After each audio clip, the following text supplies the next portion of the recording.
The Galactic Council chamber buzzed with tension as representatives from hundreds of species gathered for yet another debate. Towering insectoid diplomats clicked their mandibles in frustration, bioluminescent beings pulsed with barely contained agitation, and the more reptilian warlords glared at one another in suspicion. At the center of it all stood Supreme Warlord Rex of the Zarketh Dominion, his imposing frame covered in battle-scarred armor. His red eyes scanned the assembly before he spoke, his deep, guttural voice reverberating through the massive hall. "We have spent cycles monitoring the planet called Earth. No planetary shields, no orbital defense stations, no stationed fleets guarding its space. And yet, despite its apparent weakness, no species has dared to attack it. Why?" His massive clawed hand slammed onto the council table, the sound echoing through the chamber. "What is Earth hiding?" A murmur spread through the delegates. The Kalari ambassador, a serene, translucent being with eyes like twin moons, leaned forward and steepled her elongated fingers. Her voice was calm, measured, yet carried an air of warning. "If Earth appears defenseless, it is because it chooses to. We should not be so quick to assume weakness where there is none." Rex snarled, his patience wearing thin. "Then explain it, Ambassador. My scouts have reported no defensive presence whatsoever. No automated weapons platforms. No visible spaceports producing warships. The humans should have been conquered long ago. And yet, every empire that has even considered it has gone silent." A hushed silence fell over the chamber. The mention of those who had disappeared attempting to move against Earth was an unspoken taboo, an anomaly in galactic history. Entire war fleets, reconnaissance missions, and espionage operatives had simply ceased transmitting the moment they entered Earth's vicinity. No wreckage, no distress calls, just silence. A reptilian diplomat from the Gralka Dominion cleared his throat, his scaled fingers tapping nervously on the table. "There are theories," he muttered. "Some claim Earth has a hidden fleet, one that exists outside our detection methods. Others believe they employ some form of warfare beyond our understanding." His yellow eyes flicked toward the Kalari ambassador. "Your people have dealt with them before, have they not?" The ambassador's glow dimmed slightly, a sign of discomfort. "We have," she admitted, "and we have chosen to leave them be. Long ago, when the Kalari were still an empire of conquest, we turned our gaze toward the humans. They seemed primitive, disconnected from the greater galactic community. We believed they would be an easy addition to our holdings." She paused, letting the weight of her words sink in. "We sent a fleet, a small one, merely to test their resolve. It never returned." Rex scoffed. "An anomaly. A lucky strike, perhaps. What of their technology? Their military?" The Kalari's glow intensified. "That is the problem, Supreme Warlord. We do not know. Our fleet vanished without a trace. No wreckage. No transmissions. It was as if it had never existed. When we attempted to investigate further, all our probes malfunctioned. Any ship that entered their system was simply lost." A holographic display flickered to life in the center of the council chamber, showing an analysis of Earth's solar system. The data was sparse, full of inconsistencies, blank spaces where information should have been. Earth, a planet brimming with intelligent life, sat seemingly unprotected in the vast darkness of space.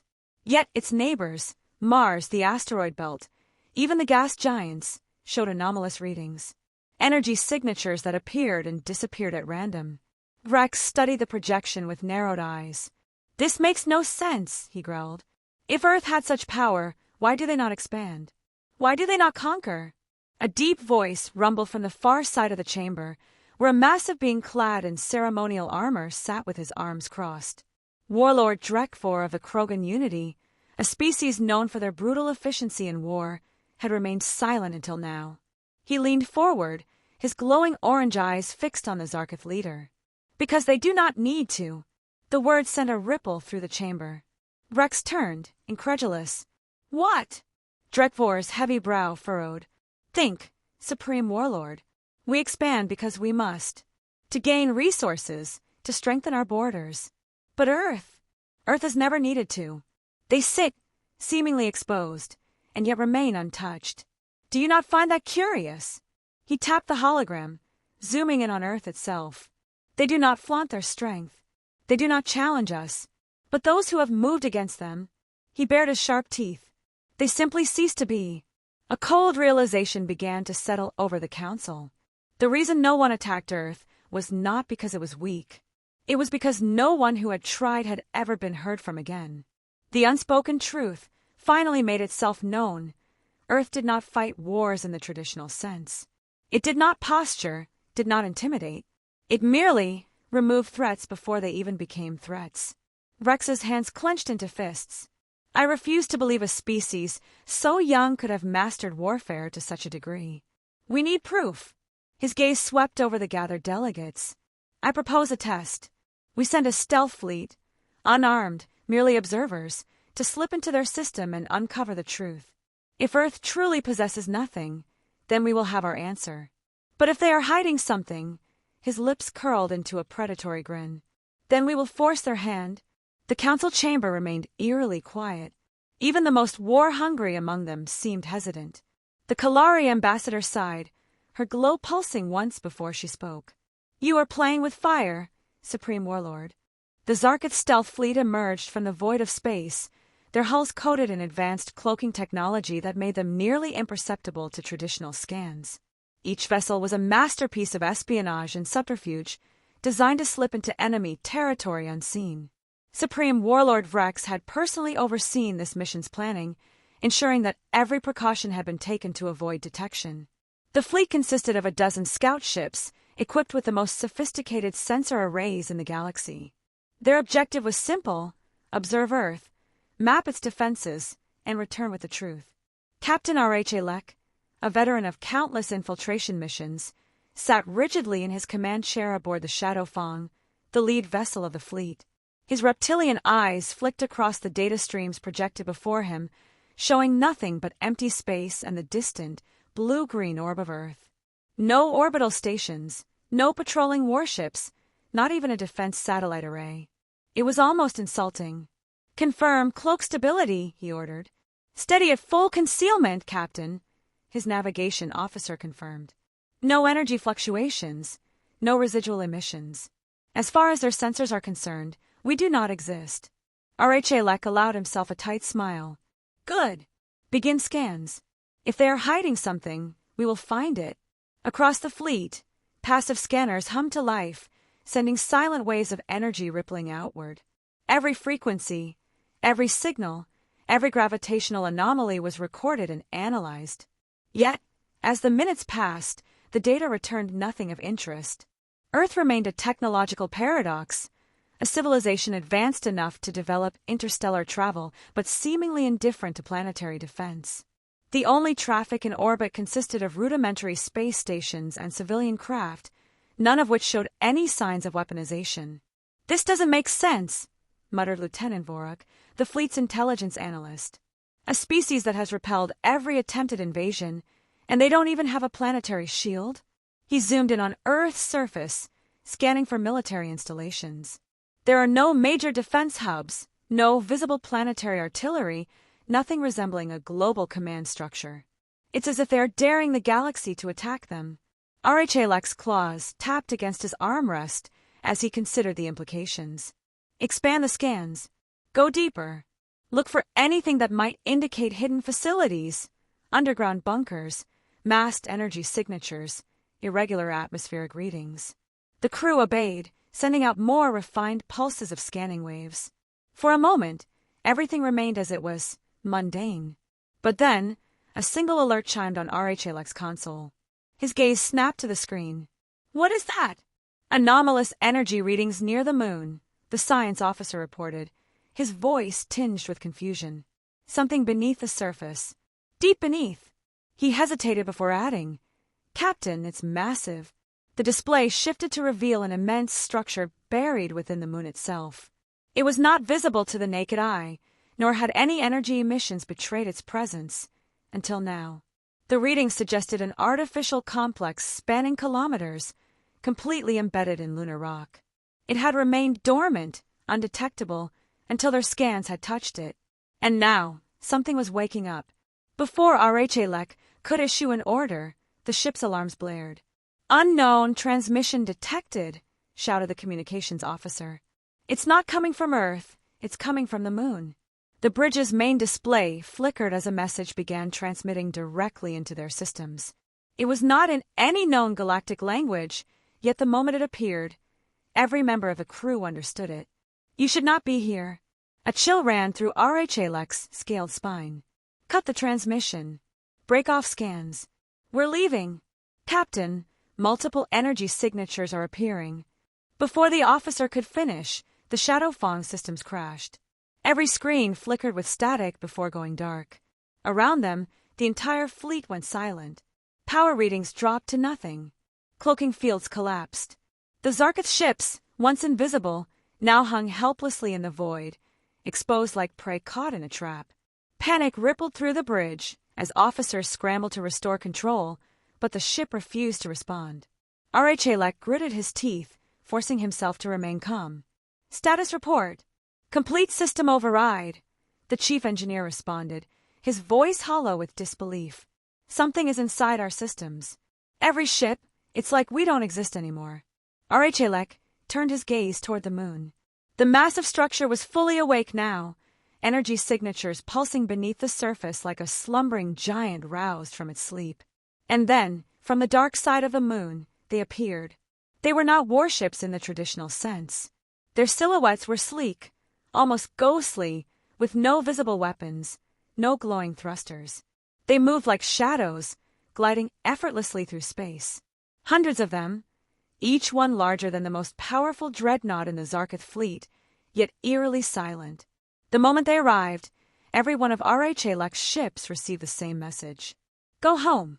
RHLX stared at the transmission, his heart pounding.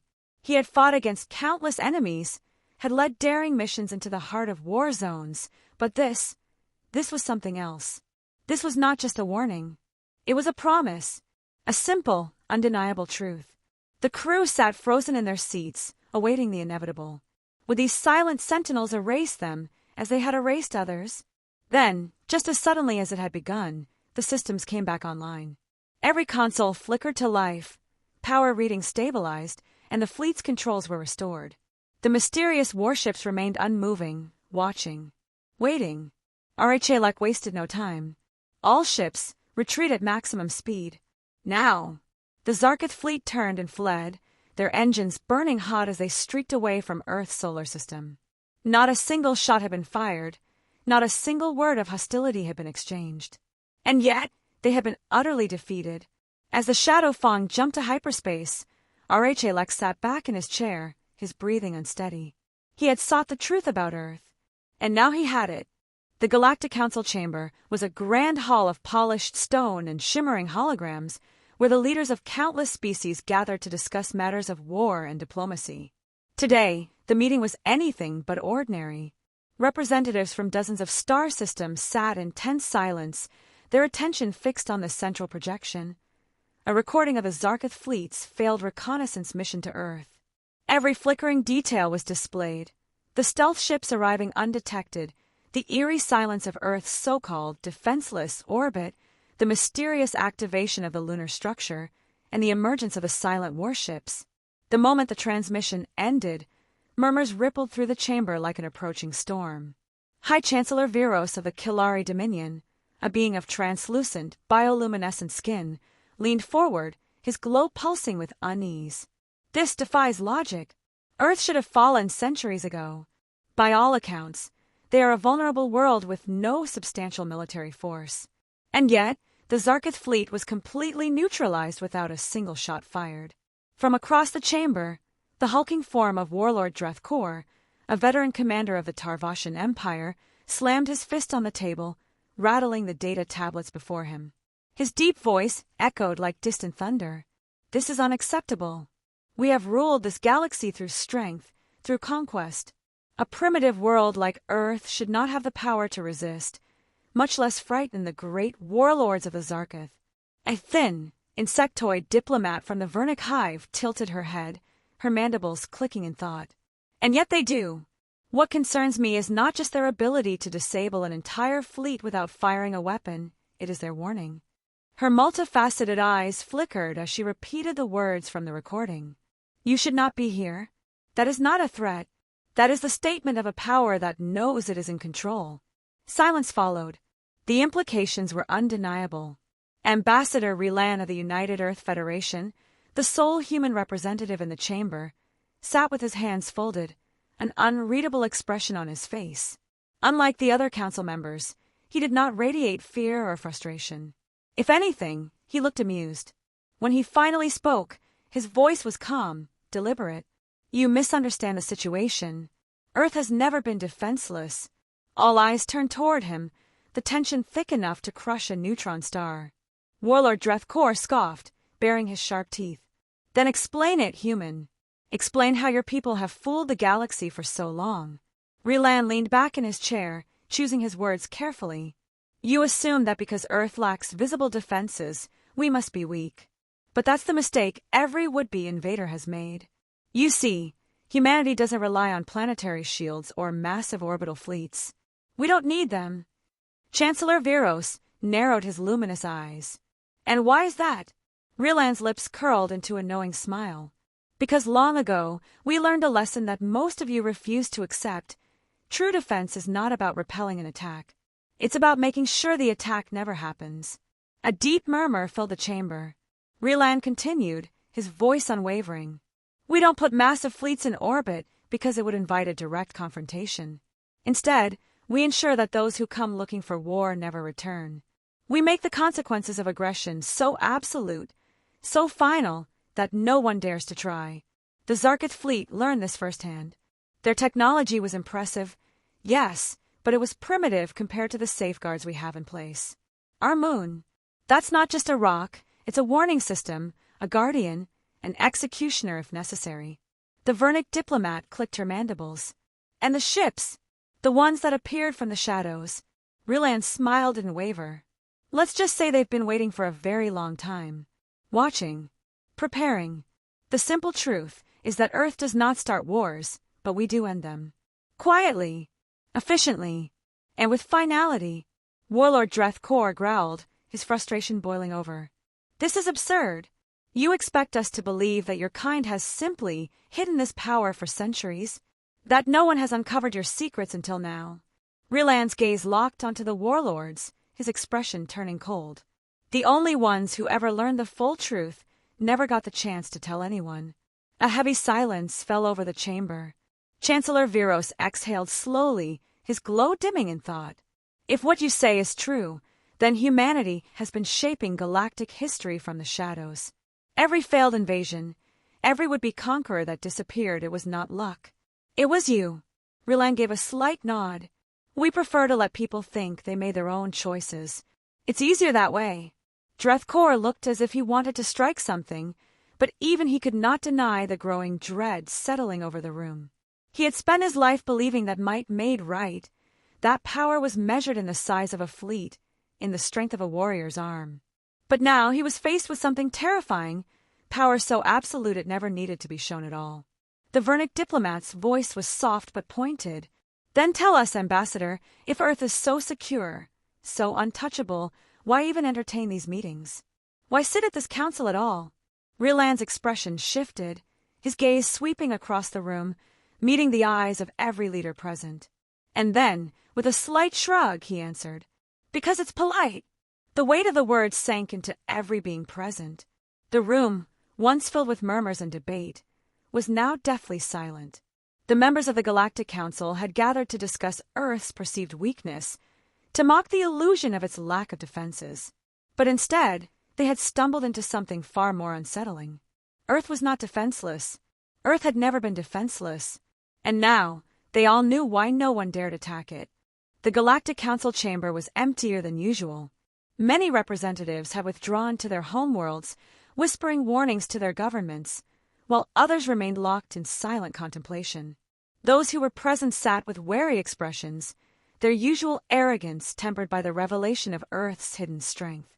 Across the room, holographic screens displayed scattered intelligence reports, fragments of intercepted transmissions, blurred images of vanished fleets, whispers of operations that had never been officially acknowledged.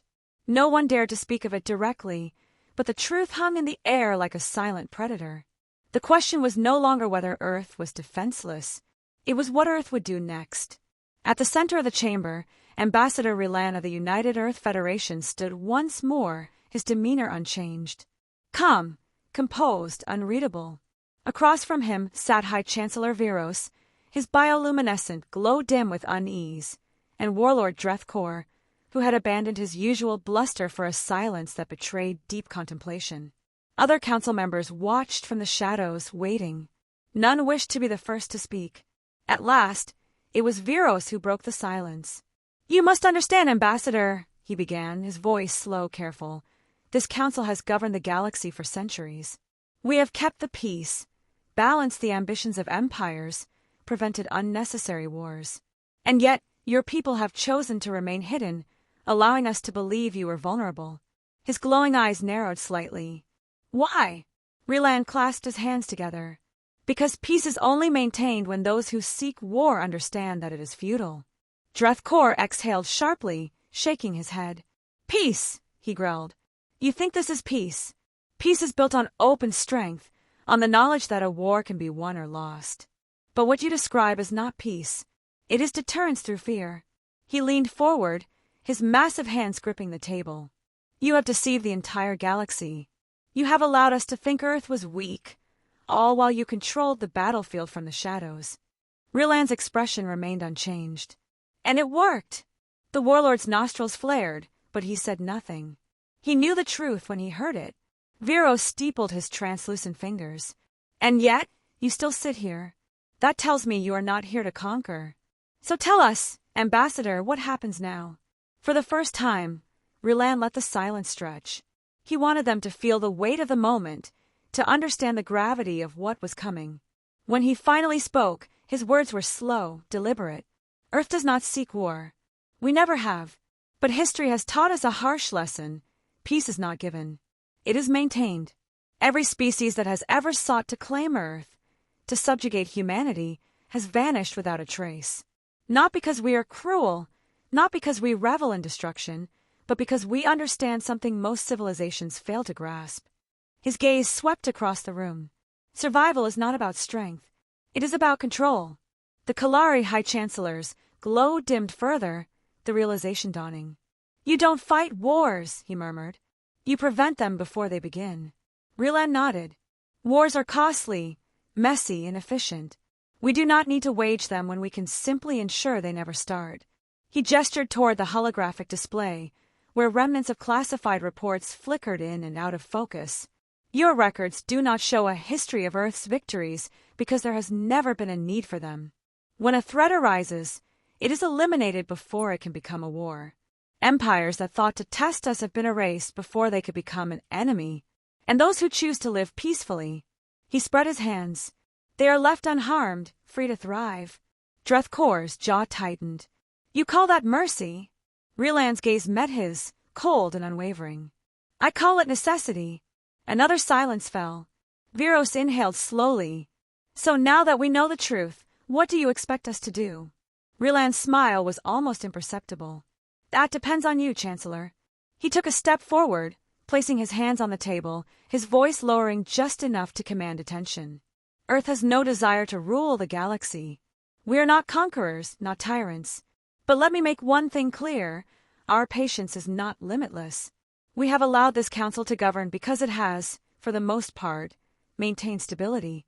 But should that stability falter, should the day come when warlords and empires forget the lesson that the Zarketh fleet learned, then Earth will remind them." A chill passed through the chamber. Drethkor's fists clenched. "And if we refuse to be ruled by fear?"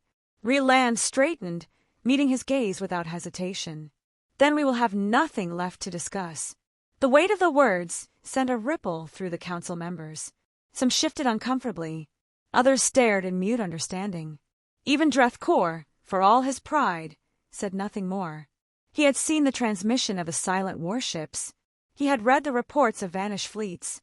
He knew, in his heart, that whatever force guarded Earth was beyond anything he had ever faced. Viros closed his eyes for a moment before exhaling. When he opened them again, his expression was resigned. "I believe this meeting is over." Rilan nodded.